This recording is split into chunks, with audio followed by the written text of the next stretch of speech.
Periodontitis is a disease that attacks the supporting tissues of the tooth. Its attack is at the bone level, and the damage involved is irreversible. This problem is the result of the accumulation of certain bacteria that release destructive toxins. Tartar carries microorganisms.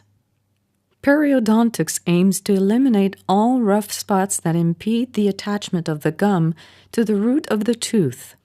In the case of periodontitis that is just beginning, the treatment consists of a scaling similar to that done during the regular visits, including the tartar cleaning.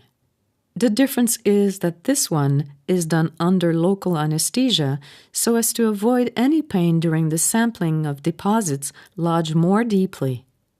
Periodontal flap surgery is a technique often used following the failure of a less aggressive approach or when access to the rough spots become difficult because the tartar is located too deeply. Moreover, the lack of visibility adds the difficulty of removing all deposits, thus impaling the healing of the tissues. Periodontal flap surgery consists of shifting the gum to allow a good view of and direct access to the surface to be smoothed down. Bone remodeling can also be done in order to recover the natural anatomy, thus enabling easier brushing and flossing.